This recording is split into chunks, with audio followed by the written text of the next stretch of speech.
जी हाँ, स्वागत है आप सभी लोगों का आपकी इस चैनल जेके एग्जाम्स में। और आज का जो हमारा लेसन रहने वाला है वो है कंप्यूटर एप्टीट्यूड के बारे में। जी हाँ, हमारा मिशन जो है वो है मिशन अकाउंट्स असिस्टेंट का। हम पूरी तरीके से कंप्यूटर पढ़ रहे हैं कॉम्पिटिटिव एग्जाम्स के लिए। ये आपको खाली मतलब अकाउंट्स असिस्टेंट के लिए नहीं है जेके, बल्कि जेके एसएसबी या नेशनल लेवल पे जो भी एग्जाम हो रहा है कॉम्पिटिटिव लेवल पे, उस पर बहुत ही ज्यादा इंपॉर्टेंट टॉपिक रहने वाला है। क्योंकि आपने देखा होगा कि कंप्यूटर की वेटेज हर किसी एग्जाम में 30 से लेकर 35 मार्क्स के लिए होती है, और इसके बारे में आपको क्लियर इन्फॉर्मेशन होनी जरूरी है। आज हम शुरू करते हैं अपना लेक्चर। जो हम लेक्चर शुरू करने जा रहे हैं कंप्यूटर में, मैंने कुछ लेक्चर्स आपको ऑलरेडी प्रोवाइड कर चुका हूं, और सिलेबस के रिगार्डिंग जो भी टॉपिक्स अब बचे हैं, मैंने पहले ही भी बोला था मैं अब वो कंप्लीट कर दूंगा। आज के इस यूनिट में हम एक और टॉपिक कंप्लीट करने जा रहे हैं, वो है इनपुट एंड आउटपुट डिवाइसेस के बारे में। आइए शुरू करते हैं। क्योंकि मैं आपको वो चीजें नहीं बताने जा रहा हूं कि जो मतलब ऑलरेडी आपको पता होगा। मैं आपको थ्योरेटिकली लेवल से और एक्सपेरिमेंटल लेवल से जो इंपॉर्टेंट पॉइंट्स रहने वाले हैं वो चीजें बताऊंगा। जी हाँ, आप सभी लोगों को पता होगा कि कंप्यूटर जो वर्ड है वो कंप्यूट से निकला है, और कंप्यूट का मानी होता है टू कैलकुलेट। सो कंप्यूटर जो होता है वो कैलकुलेशन के काम आ जाता है। जो चार्ल्स बेबेज हमारा था, चार्ल्स बेबेज, उसको क्या कहा जाता है? फादर ऑफ कंप्यूटर कहा जाता है। ये सब बातें आपको पता है, ऑलरेडी पता है। बट कभी कभी मॉडर्न ट्रेंड में क्या पूछा जाता है कि किस चीज के लिए मतलब सर चार्ल्स बेबेज को फादर ऑफ कंप्यूटर माना जाता है? क्योंकि उन्होंने दो मशीन डेवलप की थी। एक 1822 में 1822 में उन्होंने इंट्रोड्यूस किया डिफरेंस इंजन, और उसके बाद 1834 में उन्होंने इंट्रोड्यूस जो किया है वो है एनालिटिकल इंजन।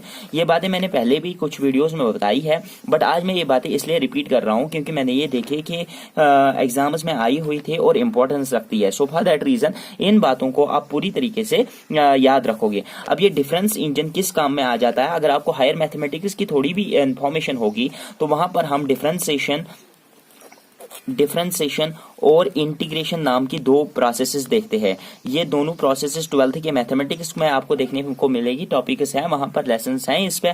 और इन दो चीजों को सॉल्व करने के लिए जो हमारे पास कैलकुलेशंस करने के लिए जो मशीन्स थे उसके लिए यूज किया गया डिफरेंशिएशन के लिए डिफरेंस इंजन, मतलब डिफरेंशिएशन से निकला हुआ डिफरेंस, और डिफरेंस इंजन बनाया गया। और अगर बात करेंगे इंटीग्रेशन के लिए एनालिटिकल इंजन बनाया गया। अब हम क्लियरली अपने टॉपिक पे आ जाते हैं और पूरी तरीके से फोकस करेंगे अपने टॉपिक के ऊपर। हमें क्या पढ़ना है? इनपुट एंड आउटपुट डिवाइसेस जो हमारे सिलेबस के अंडर है, और पूरी तरीके से हर किसी इनपुट और आउटपुट डिवाइसेस को जानने की कोशिश कर लेते हैं। सबसे पहले इंट्रोडक्शन में अगर मैं बताऊं, इनपुट और आउटपुट डिवाइसेस, इनपुट डिवाइसेस होते हैं पहले जिनसे हम कंप्यूटर को डेटा दे देते हैं। कंप्यूटर क्या करता है? कंप्यूटर उस चीज को प्रोसेस कर लेता है, उसके बाद हमारे आउटपुट डिवाइसेस से हमें रिजल्ट मिल जाता है। सो फॉर दैट रीजन हमारे पास तीन चीजें होती हैं: इनपुट डिवाइसेस, प्रोसेसिंग डिवाइसेस और आउटपुट डिवाइसेस। इन तीन चीजों को हम एक प्रक्रिया में पढ़ने की कोशिश करते हैं, और जो जो चीजें सिलेबस में ना है बट एग्जाम के रिलेटेड इंपॉर्टेंस रखने वाले हैं वो चीजें भी मैं आपको यहां पर बताने वाला हूं। सबसे पहले इनपुट डिवाइसेस को अगर डिस्कस करने जा रहे हैं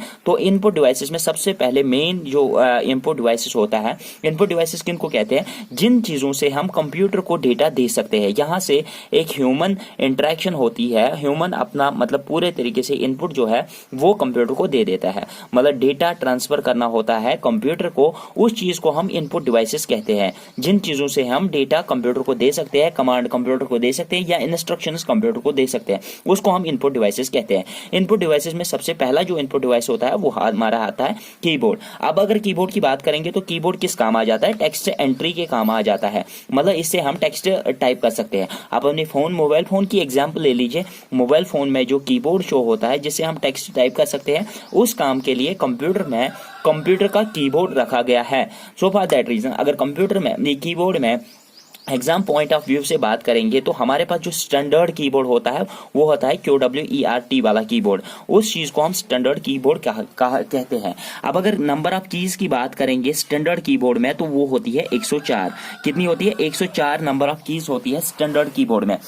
अब किसी और कीबोर्ड की बात करेंगे तो जनरली अगर देखा जाए तो 104 से लेकर 120 कीज होती है एक कंप्यूटर कीबोर्ड में। बट अगर QWERT जिसको बोलते हैं क्वैट कीबोर्ड भी तो वो स्टैंडर्ड कीबोर्ड कहा जाता है, उसमें टोटल नंबर ऑफ की जो होती है वो 104 होती है। इस पर कभी कभी क्वेश्चन पूछा जाता है, जो 104 के आसपास वाला फिगर होगा उस पे आपको क्लिक करना है। 104 से कम कीज किसी भी कीबोर्ड में नहीं होती है, 104 कीज ऑलमोस्ट कीबोर्ड में होती है। बट अगर कोई मतलब सोफिस्टिकेटेड कीबोर्ड होता है तो उसमें 120 तक की कीज हो सकती है, ये बात आप याद रखना। अगर उसने स्टैंडर्ड कीबोर्ड के बारे में पूछा है तो 104 पे आप टिक कर लोगे। यहाँ पर अगर फंक्शन कीज की बात करेंगे तो इसमें दूसरे प्रकार की जो कीज होती है वो होती है फंक्शन कीज, जिन पे नाम लिखा होता है F1 से लेकर F12 तक, F1 F2 F3 F4 F5 F12 तक।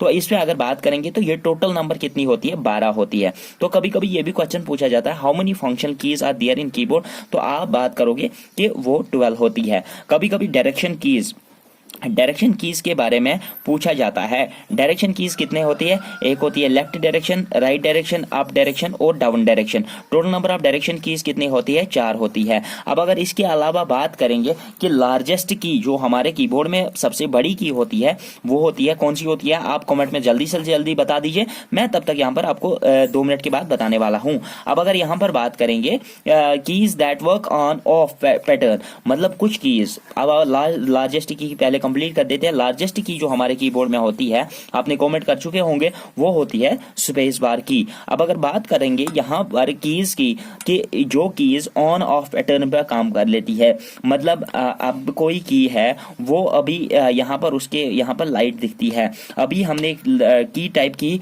उस पर लाइट आ गई, मतलब वो की ऑन हो गई। फिर उसके बाद जो भी प्रोसेस करेंगे वो इस की के अकॉर्डिंगली हो जाएंगी। एग्जाम्पल के तौर पर मैं आपको कैप्स लॉक की का मतलब ये एग्जांपल उदाहरण दे रहा हूँ। कैप्स लॉक की अगर एग्जांपल दे देंगे, अगर हम कैप्स लॉक की को प्रेस करेंगे, ऑन करेंगे, तो उसके बाद जो भी हम लेटर्स लिखेंगे, जो भी हम मतलब कैरेक्टर्स लिखेंगे वो कैपिटल शो हो जाएंगे।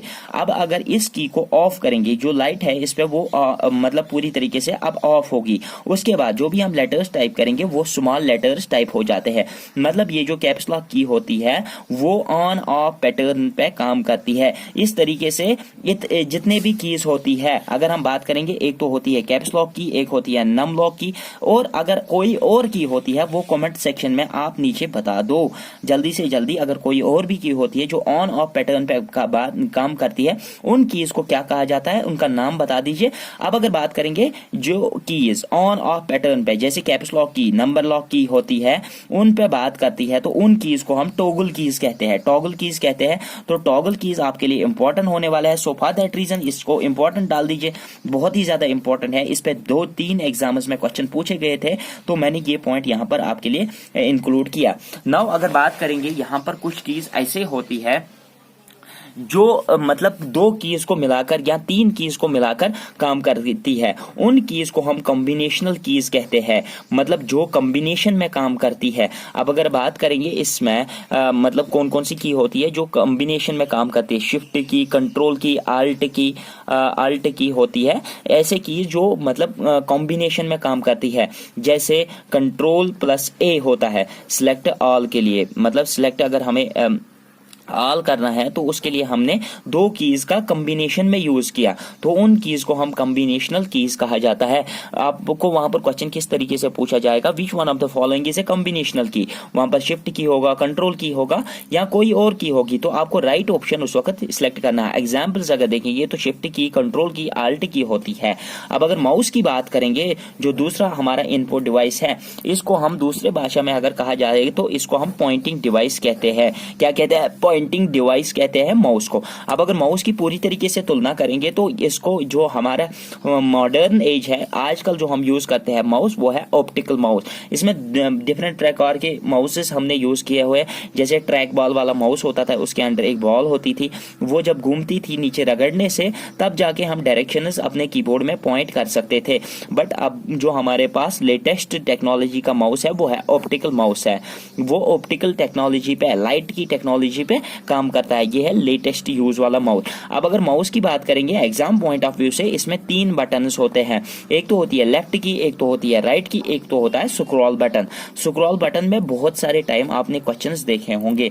अब ये स्क्रॉल बटन किस काम में आ जाता है? स्क्रॉल बटन पे बहुत बार क्वेश्चंस पूछे गए हैं। ये पेजेस को अप डाउन करने के काम आ जाता है। मतलब हमें पेज नंबर 1 पे अभी काम करें, अब हमें पेज नंबर 2 पे शिफ्ट कर लेना है, तो जो घूमने वाला बटन होता है बीच में माउस का, वो अप डाउन काम आ जाता है। मतलब हम पेजेस में ऊपर भी जा सकते हैं, नीचे भी जा सकते हैं। पेज नंबर 1 से पेज नंबर 50 तक जा सकते हैं, पेज नंबर 50 से पेज नंबर 1 तक वापस भी आ सकते हैं। तो उस चीज के लिए जो हमारा बटन यूज आता है वो आता है, कौन सा बटन आ जाता है? मतलब वो पूरी तरीके से स्क्रॉल बटन आ जाता है। अब हमारे पास आ जाती है लेफ्ट की, फिर उसके बाद आ जाती है राइट की। ठीक है, अब राइट की किस काम आ जाती है? राइट क्लिक जो इस उंगली से दबती है। मैंने यहाँ पर उल्टा लिखा है, मैंने ये राइट यहाँ से लिखना था, लेफ्ट यहाँ से लिखना था, बट पूरी तरीके से अगर राइट क्लिक की बात करेंगे तो जो इस उंगली के नीचे होता है, इस उंगली के नीचे राइट क्लिक होती है। याद रख लेना, इस उंगली, ये वाली उंगली के नीचे राइट क्लिक होती है। तो उससे हम क्या कर सकते हैं? कोई भी कमांड हमें चूज करनी हो, सिलेक्ट करनी हो, वो राइट क्लिक से हम सिलेक्ट कर सकते हैं। टू सिलेक्ट और चूज एनी ऑप्शन, इससे हम कोई भी ऑप्शन चूज कर सकते हैं। अब अगर लेफ्ट क्लिक की बात करेंगे, लेफ्ट बटन की बात करेंगे, तो ये किसी भी मेनू को ओपन करने के काम आ जाता है। उदाहरण मैं यहाँ पर दे रहा हूँ, मान लो हम किसी भी यहाँ पर कोई भी ऑप्शन दिखाई दे रहा है, ये वाला ऑप्शन, इस ऑप्शन के अंदर कोई भी चीज दिखा हुआ है, अगर राइट क्लिक इस पे करेंगे तो ये खुल जाएगा। ठीक है, ये खुल जाएगा, मतलब इसके अंदर हमें दिखेगा क्या है। अब अगर लेफ्ट क्लिक हम इस पे बात करेंगे, लेफ्ट क्लिक करेंगे तो हमें इस के ऑप्शंस मिलेंगे, इसका मेनू बार मिलेगा कि पूरी तरीके से इसके रिलेटेड हम कौन कौन से फंक्शंस कर सकते हैं। बट इससे हम सिलेक्ट कर सकते हैं, इससे हम फंक्शंस देख सकते हैं। आई होप कि आपको ये बातें समझ में आ गई होगी। स्कैनर हमारा एक और मतलब पूरी तरीके से आउटपुट डिवाइस है। अब स्कैन किस तरीके से करता है और आउटपुट मतलब पूरी तरीके से इनपुट डिवाइस किस तरीके से है। ये हमारा स्कैनर है, मान लो ये हमारा स्कैनर है, हमने इसमें कोई भी डॉक्यूमेंट डाल दिया, पूरी तरीके से स्कैन कर दिया, और ये हमारा डॉक्यूमेंट को पूरी तरीके से कंप्यूटर पे विजुअलाइज करवा देता है। पूरी तरीके से जो डेटा है इसने बाहर से अंदर भेज दिया। सो फॉर दैट रीजन ये हमारा इनपुट डिवाइस बन गया। अब अगर स्कैनर की बात करेंगे तो ये हमारे डॉक्यूमेंट्स को स्कैन करने के काम आ जाता है और उनको स्टोर करता है कंप्यूटर मेमोरी में, वो तो दूसरी बात होगी। बट अगर डॉक्यूमेंट स्कैनिंग की बात करेंगे तो वो 2 फॉर्मेट्स में सेव हो जाते हैं। इस पर क्वेश्चन आया हुआ है, इंपॉर्टेंट डाल दीजिए, और आपको ये पॉइंट बहुत ही ज्यादा इंपॉर्टेंट रहने वाला है। अब अगर डॉक्यूमेंट के फॉर्मेट्स की बात करेंगे तो किस पैटर्न में वो सेव हो जाते हैं। जो फॉर्मेट नंबर 1 होता है उसको हम कहते हैं पीडीएफ फॉर्मेट, और जो फॉर्मेट नंबर 2 होता है जेपीईजी फॉर्मेट। अब अगर पीडीएफ फॉर्मेट की डेफिनेशन देखेंगे पूरी तरीके से, इसको कहा जाता है portable document format. Portable document format मतलब, समझाने की कोशिश करूंगा, ये एक डॉक्यूमेंट है, अब हमने इसको पीडीएफ फॉर्मेट में सेव कर दिया या पीडीएफ फॉर्मेट में स्टोर कर दिया। इसके बाद अगर हम इस डॉक्यूमेंट को कहीं से भी कहीं और ट्रांसफर करेंगे, इसमें जो स्पेसिंग होगी, लाइन अलाइनमेंट जो होगा, डॉक्यूमेंट का जो पैटर्न होगा वो चेंज नहीं होगा। That is why it is called as portable document format. तो ये पोर्टेबल है, इसमें कोई भी फॉर्मेट चेंज नहीं होता है। बाद में जब हम इसको कैरी करते हैं एक कंप्यूटर से दूसरे कंप्यूटर तक, एक जगह से दूसरी जगह तक।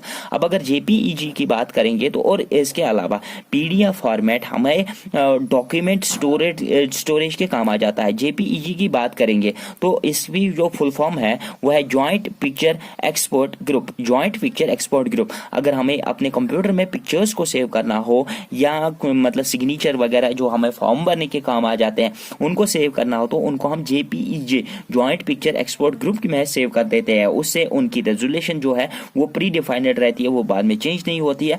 और इसके अलावा इसके और भी फायदे हैं जो आपको मैं फर्दर आने वाले लेक्चर्स में बता दूंगा। तो यहाँ पर आपको 2 चीजें याद रखनी है, PDF stands for portable document format और JPEG stands for joint picture export group. Now अगर बात करेंगे इसके अलावा जो बहुत ही ज्यादा इंपॉर्टेंट चीज रहने वाला है वो ये है, ये 3 devices.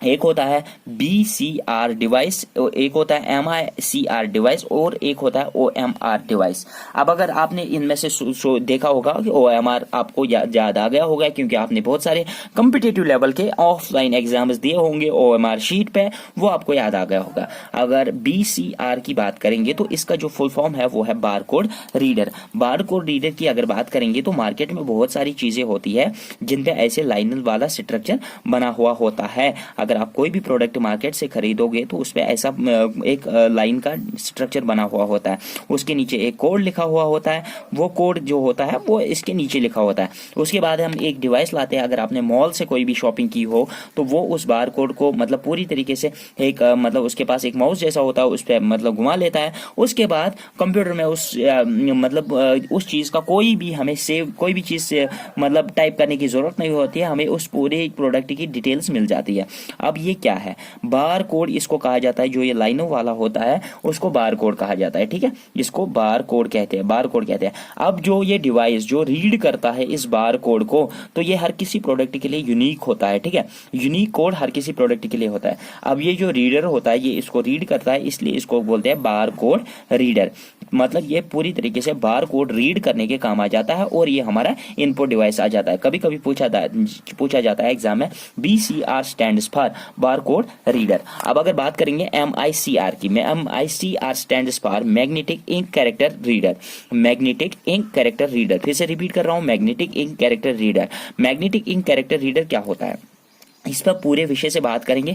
Magnetic ink character reader क्या होता है, आपने चेकबुक अपना देखा होगा, चेकबुक के नीचे एक नंबर दिया हुआ होता है, वो नंबर जो होता है वो मैग्नेटिक इंक से लिखा हुआ होता है, ठीक है, मैग्नेटिक इंक से लिखा हुआ था। अब हमारा पास एक डिवाइस होता है, वो जो होता है उसका नाम होता है मैग्नेटिक इंक कैरेक्टर रीडर। ये जो रीडर होता है ये इस इंक वाले जो ये मैग्नेटिक इंक से लिखा हुआ नंबर होता है ये इसको रीड कर देता है। जब ये इसको रीड कर देता है और यूनिक चेकबुक पे यूनिक कोड होता है तो उससे हमारे पास क्या हो जाता है, हम आइडेंटिफाई कर सकते हैं कि ये किसका चेकबुक है, किसके नाम से चेक आई है और किसके अकाउंट से हमें डेबिट करना है, किसके अकाउंट में हमें क्रेडिट करना है।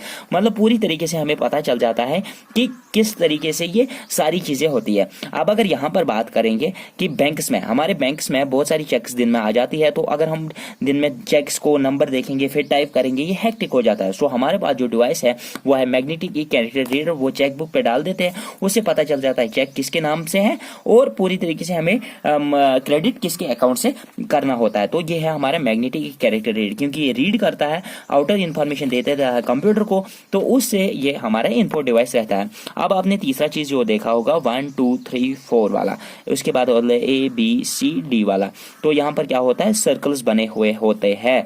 आपने देखा होगा कि अपना OMR शीट देखा होगा, तो आप अपने OMR शीट इस तरीके से आपने देखा होगा, वहां पर क्या होता है, OMR stands for optical mark reader. Optical mark reader क्या होता है कि हमारे पास जो ऑफलाइन एग्जाम्स होते थे उसमें OMR शीट होता है जिसपे हमें राइट ऑप्शन सिलेक्ट करने होते हैं। मान लो क्वेश्चन नंबर 1 का B आंसर सही है, ठीक है, तो हमने इस तरीके से इसको मार्क कर दिया और पूरी तरीके से हमने रीडर लाया और उसको रीड करने की कोशिश की।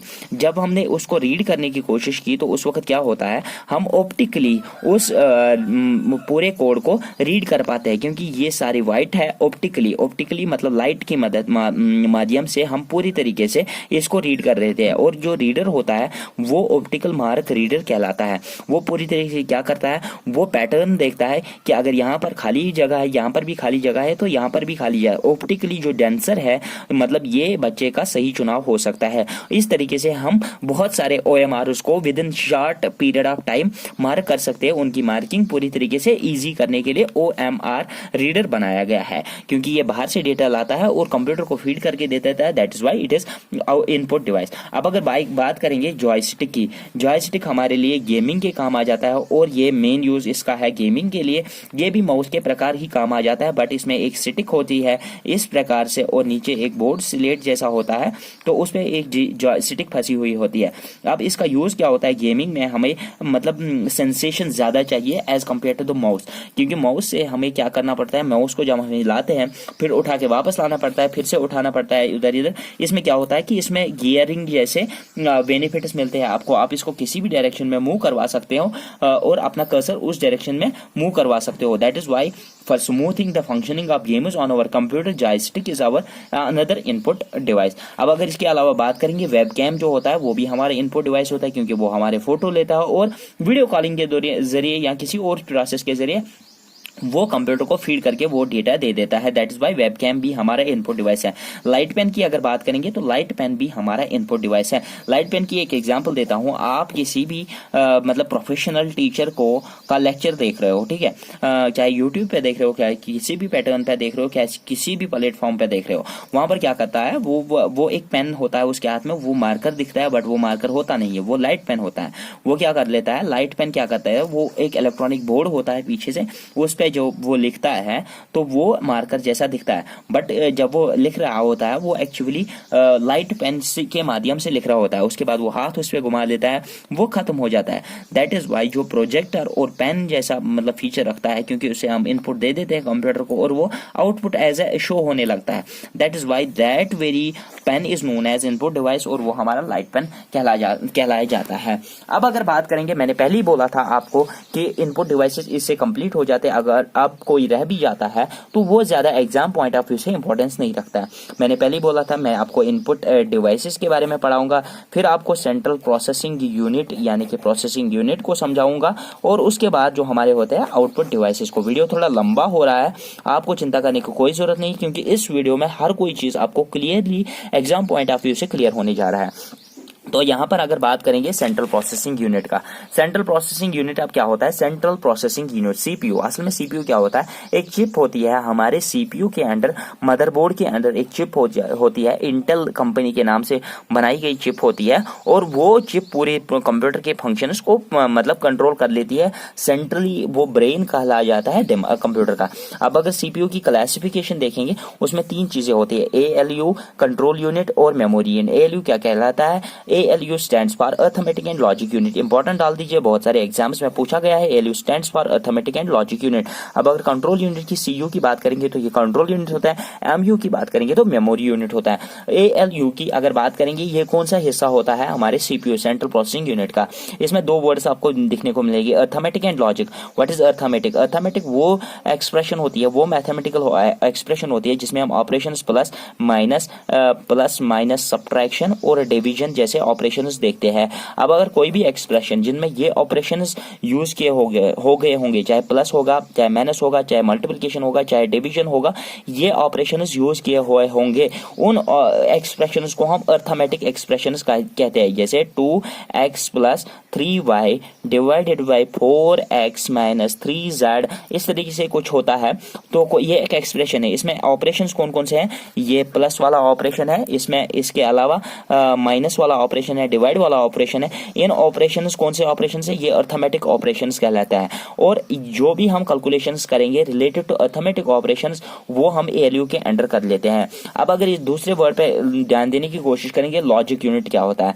लॉजिकल ऑपरेशन, हमारे पास दो तरीके के मैथ्स होते हैं। एक तो होता है अर्थमेटिक मैथ, जिसमें इस तरीके के एक्सप्रेशंस आ जाते हैं।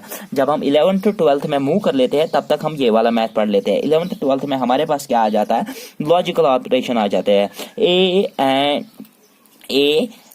मतलब हमारे पास A एंड B आ जाता है, एंड गेट आ जाता है, और गेट आ जाता है, नैंड गेट आ जाता है, नैंड गेट आ जाता है, नॉर गेट आ जाता है। जो बोलियन और अलजबरा आपने देखी होगी, नॉर, नॉट, एंड, ये जो ऑपरेशंस होते हैं उनको हम, ये मैं पूरी तरीके से आपको समझाने वाला हूँ, आप ज्यादा कंफ्यूज ना होइए। जो मतलब पूरी तरीके से जिन्होंने आज तक इसके बारे में सोचा नहीं होगा वो थोड़े से कंफ्यूज हो जाएंगे। आई होप कि आपको चिंता करने की कोई भी जरूरत नहीं है, मैं आपको पूरी तरीके से सब चीजें समझाने वाला हूँ। अब A एंड B, मतलब ये जो एंड है, और है, नैंड है, नॉर है, ये सारे चीजें जो नॉट कहते हैं, क्या कहते हैं, जैसे तरीके से प्लस माइनस इनको क्या कहते थे, अर्थमेटिक ऑपरेशंस। अब ये वाले जो ऑपरेशंस हैं इनको हम लॉजिकल ऑपरेशंस कहते हैं, ठीक है। अब ये ऑपरेशंस अगर यूज होते हैं किसी भी कैलकुलेशन में तो उस वाली चीज को हम क्या कहते हैं, लॉजिकल एक्सप्रेशन। जैसे मैंने अर्थमेटिक एक्सप्रेशन की एग्जांपल दे दी, जैसे ए एंड बी हमने लिखा, ए एंड बी मतलब ये ऑपरेशन है और ये दो इसके मतलब डिफरेंट टर्म्स है, ठीक है। अब ये एक्सप्रेशन बन गई, कौन सी एक्सप्रेशन बन गई, ये हमारी लॉजिकल एक्सप्रेशन बन गई। इन चीजों को भी सॉल्व करने के काम कौन आ जाता है, अर्थमेटिक एंड लॉजिक यूनिट। तो अर्थमेटिक लॉजिकल यूनिट का क्या काम है, दो काम इसके बहुत ही ज्यादा जरूरी काम है। एक काम है कि अर्थमेटिक एक्सप्रेशंस को सॉल्व करने के काम आ जाता है, दूसरा लॉजिकल एक्सप्रेशन उसको सॉल्व करने के काम आ जाता है। तो पूरी तरीके से अब हमने अर्थमेटिक का काम किया और लॉजिकल ऑपरेशंस का काम किया, वो किसके अंडर किया, वो कंप्यूटर के दिमाग के अंडर किया। कंप्यूटर के दिमाग के किस हिस्से के अंडर किया, अर्थमेटिक एंड लॉजिक यूनिट वाले हिस्से के अंडर किया। अब दूसरी चीज होती है सर ये कंट्रोल यूनिट किस काम आ जाता है, जो भी हमने ऑपरेशंस यहां पर किए इन ऑपरेशंस को कंट्रोल करना और कंट्रोल्ड वे में पूरी तरीके से आउटपुट को शो करना, ठीक है। और इनको पूरी तरीके से मान लो ये हमने किया, उसके बाद ये हमें स्टोर करना होता है। बट अगर हम मतलब सारे डेटा एक साथ स्टोर करेंगे, हमें कोई कंट्रोल नहीं होगा, तो ये हमारे लिए हेक्टिक प्रोसेस बन जाएगा और पूरी ये मिसलीड हो जाएगा डेटा। तो उस चीज को कंट्रोल करने के लिए हमारे पास कंप्यूटर में है कंट्रोल यूनिट। तो कंट्रोल यूनिट पूरी तरीके से कंट्रोल कर रहा है पूरे कंप्यूटर फंक्शंस को, पूरे कंप्यूटर के ऑपरेशंस को, पूरे कंप्यूटर के हृदय को। तो इस चीज को हम क्या कहते हैं, कंट्रोल यूनिट। उसके बाद हमारे पास आ जाता है मेमोरी यूनिट। मेमोरी यूनिट जिसमें हम स्टोर करते हैं डेटा। मेमोरी यूनिट को हम ध्यान से समझने की कोशिश करेंगे, ये हम अलग से एक वीडियो में इस पर डालने वाला हूं मेमोरी यूनिट पे, क्योंकि मेमोरी में हमें रैम पढ़ना है, रोम पढ़ना है, इसके अलावा कैच मेमोरी पढ़नी है, और जितने भी टाइप्स ऑफ मेमोरीज होती है, टेम्परेरी, परमानेंट जो भी है, ईपीआर, पीपीआर जो भी है, मतलब प्रोग्रामेबल रीड ऑनली मेमोरी जो भी है, erasable programmable read only memory जो भी है, वो हम क्लियरली एक अलग वीडियो में डिस्कस करने जा रहे हैं। अभी हमारा जो वीडियो है वो है इनपुट आउटपुट डिवाइसेस पे, तो हम पूरी तरीके से फोकस करेंगे अपनी इनपुट आउटपुट डिवाइसेस वाले चैप्टर पे। यहां पर अगर बात करेंगे, इंटेल जो कंपनी है वो प्रोड्यूसर ऑफ सीपीयू होती है, वो पूरी तरीके से इस चिप को बना देती है जो मदरबोर्ड के अंदर होती है और जो पूरी तरीके से कंप्यूटर के फंक्शंस को डिफाइन कर देती है। Now moving to the output devices. अब आउटपुट डिवाइसेस पे मूव कर लेते हैं, आउटपुट डिवाइसेस को जानने की कोशिश कर लेते हैं, क्योंकि हमने पढ़ा इनपुट डिवाइसेस। इनपुट डिवाइसेस के बाद हमने कहा मूव किया, मैंने आपको सीपीयू के बारे में क्लियर आइडिया दिया, खाली पढ़ाया नहीं, आइडिया दिया। और अब हम जो पढ़ने जा रहे हैं वो है आउटपुट डिवाइसेस। आउटपुट डिवाइसेस में हमें दो ही डिवाइस पढ़ने की जरूरत है, बाकी ज्यादा इंपॉर्टेंस नहीं रखते हैं एग्जाम पॉइंट ऑफ व्यू से। एक तो है आउटपुट डिवाइस में प्रिंटर्स, और दूसरा जो हमारे पास आ जाता है आउटपुट डिवाइसेस में वो आता है मॉनिटर्स। अब अगर आउटपुट डिवाइसेस में बात करेंगे तो हमारे पास आउटपुट जो होता है, आउटपुट जो हम हाथ में ले लेते हैं, आउटपुट जो हम बाहर से कंप्यूटर से वापस ले लेते हैं, वो दो प्रकार के होते हैं। एक को बोलते हैं हार्ड कॉपी आउटपुट और दूसरे को बोलते हैं soft copy output. Hard copy output में क्या आ जाता है, प्रिंटर्स जो हमें आउटपुट देते हैं उसको हम हार्ड कॉपी आउटपुट कहते हैं। मॉनिटर जो हमें आउटपुट देता है उसको हम सॉफ्ट कॉपी आउटपुट कहते हैं। अब अगर प्रिंटर्स की बात करेंगे, पहले नंबर पर प्रिंटर्स, तो प्रिंटर्स हमें दो प्रकार के होते हैं। दो प्रकार के कौन कौन से प्रिंटर्स होते हैं, एक को बोलते हैं इम्पैक्ट प्रिंटर्स और दूसरे को बोलते हैं नॉन इम्पैक्ट प्रिंटर्स। एग्जाम्पल यहां पर मैं दे रहा हूं टाइपराइटर की और यहां पर मैं दे रहा हूं फोटोकॉपी मशीन की। अब अगर बात करेंगे इम्पैक्ट प्रिंटर्स, ये वो टाइप ऑफ प्रिंटर्स होते हैं जिनमें कुछ भी टाइप करने के लिए हमें इम्पैक्ट की जरूरत होती है। ये कागज शीट है, इस पे मान लो हमने कोई की प्रेस कर ली, ए की प्रेस कर ली और इसके बाद इस शीट के साथ इंटरेक्शन हो जाती है।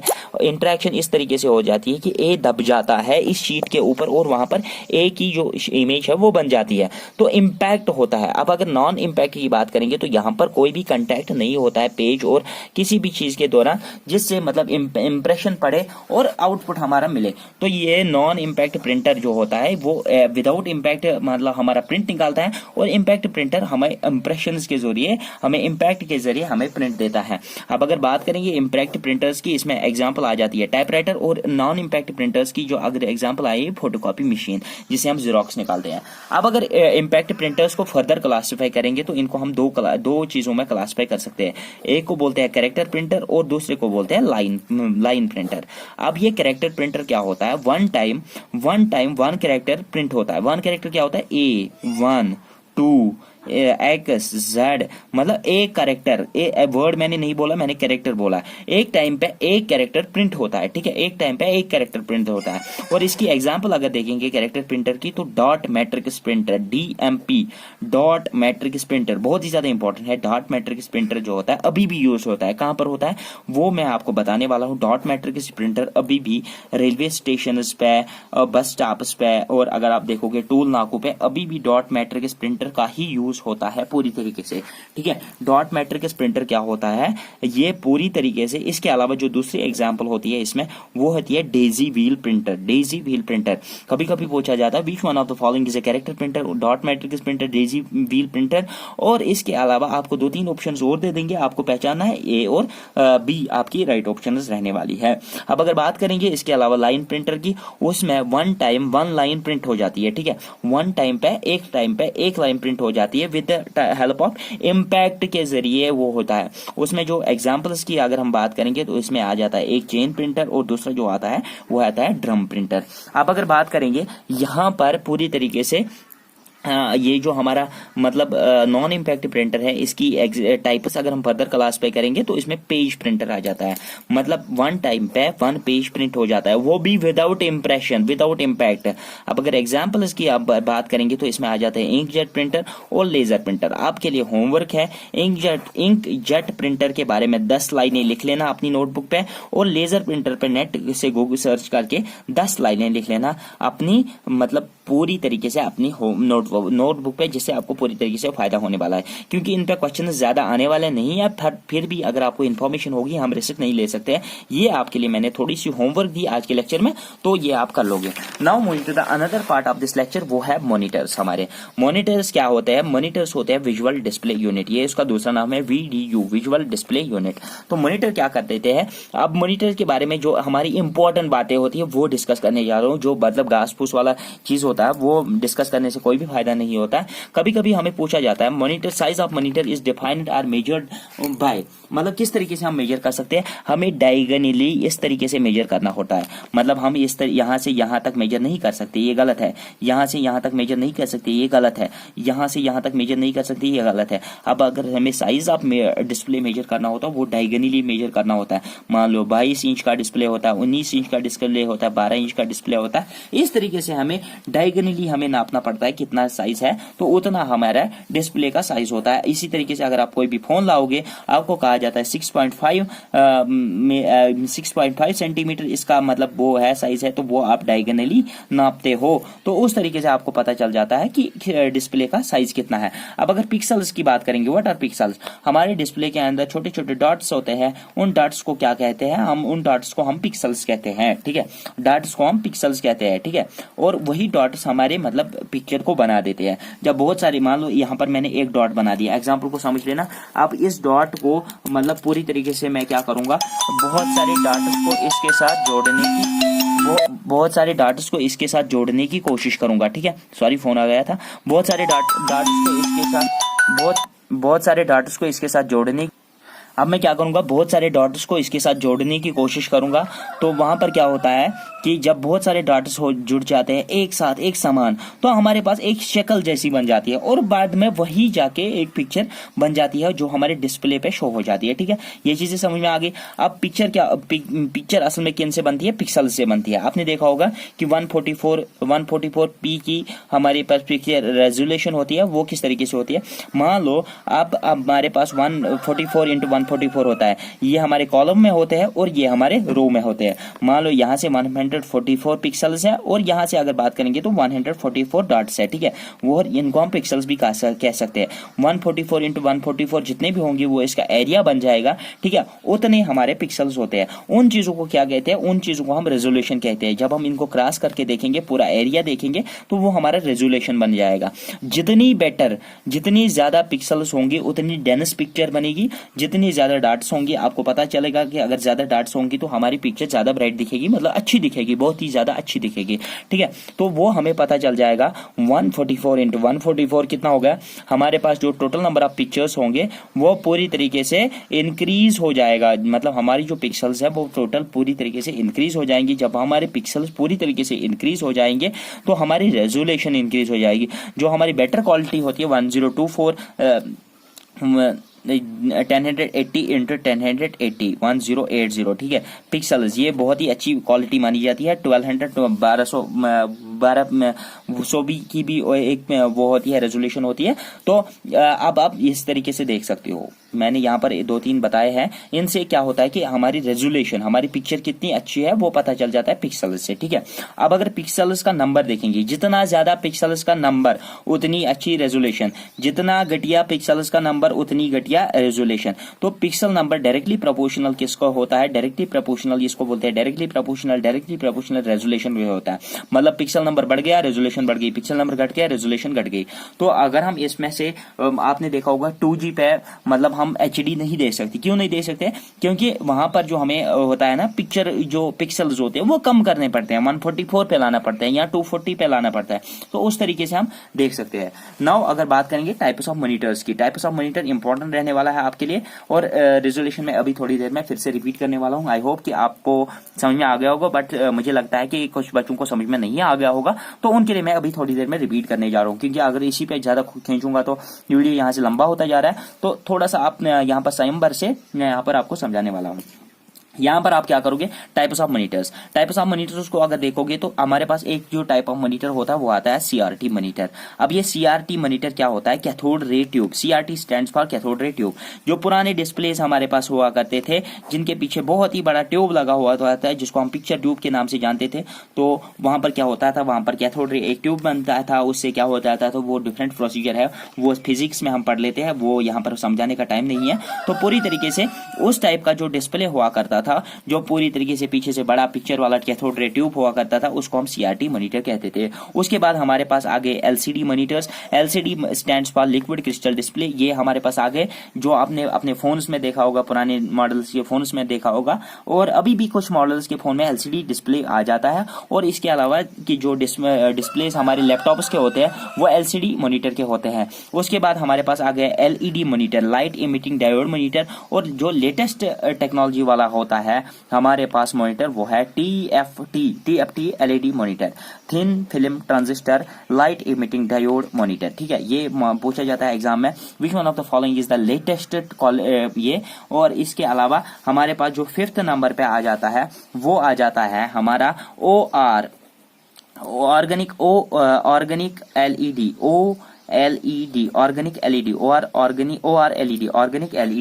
तो ये भी हमारे लिए बहुत ही ज्यादा इंपॉर्टेंस का बाइस बन जाता है। तो यहाँ पर पिक्सल्स को फिर से समझाने की कोशिश करूंगा। पिक्सल्स क्या होती है, पिक्सल्स जितने मतलब डॉट्स होती है कॉलम में और जितने डॉट्स होती है इसमें, ठीक है, रोज में, तो अगर हम उनको मल्टीपल करेंगे तो हमारा पूरा एरिया आ जाएगा। ठीक है, हमारा पूरा एरिया आ जाएगा इसका डिस्प्ले का, और जितना हमारा एरिया होता है उसको हम रेजोल्यूशन कहते हैं। पिक्सल्स को क्या कहते हैं, डॉट्स कहते हैं, जो हमारे कलर डॉट्स होते हैं कंप्यूटर में। अब अगर पिक्सल नंबर को मतलब देखेंगे, पिक्सल नंबर जितना ज्यादा होगा उतना अच्छा रेजोल्यूशन होगा। 144 में पिक्सल नंबर कम है, रेजोल्यूशन कम है, 240 में उससे ज्यादा है तो रेजोल्यूशन बेटर हो जाएगा। इस पे रेजोल्यूशन मोस्ट है तो मतलब पिक्सल नंबर मोस्ट है, रेजोल्यूशन भी मोस्ट हो जाएगा। Thanks for watching this video, I hope you may have enjoyed this video. Rest of the videos will be discussed in coming days. मैंने आपको वर्ड दिया है 25th को सिलेबस खत्म होगा, 25th को ही होगा anyhow. Thanks for watching this video, goodbye, have a nice day.